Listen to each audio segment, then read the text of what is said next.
জীবনে কষ্ট হচ্ছে, মনে হচ্ছে কেউ পাশে নেই, তাহলে এই ভিডিওটি আপনার জন্য। হযরত আইয়ুব আলাইহিসসালাম ছিলেন এক ধনী, পরহেজগার ও নবী ব্যক্তি। তার ছিল অসংখ্য গবাদি পশু, জমি, দাসদাসী ও সন্তান-সন্ততি। আল্লাহ তাকে এই সকল নিয়ামতে ভরিয়ে দিয়েছিলেন, কিন্তু আল্লাহ তাকে পরীক্ষা করার জন্য সবকিছু একে একে নিয়ে নেন।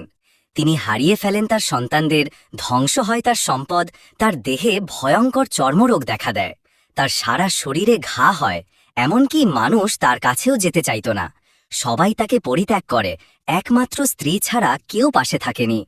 কিন্তু এই চরম কষ্টের মাঝেও হযরত আইয়ুব আল্লাহর প্রতি একবারের জন্য অভিযোগ করেননি, বরং তিনি সবসময় বলতেন, রব্বি ইন্নী মাসানিয়াদ দুররু ওয়া আনতা আরহামুর রাহিমিন।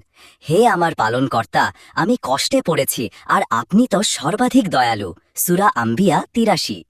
এই দোয়া কবুল হয়, আল্লাহ তার কষ্ট দূর করেন, রোগ সারিয়ে দেন, ফিরিয়ে দেন তার হারানো সন্তান ও সম্পদ, আগের থেকেও বেশি করে। এই কাহিনী আমাদের শেখায় যে জীবনের চরম কষ্টেও ধৈর্য রাখা এবং আল্লাহর প্রতি পূর্ণ ভরসা রাখা মুমিনের দায়িত্ব। আল্লাহ সব কষ্টের বিনিময়ে উত্তম পুরস্কার দিয়ে থাকেন।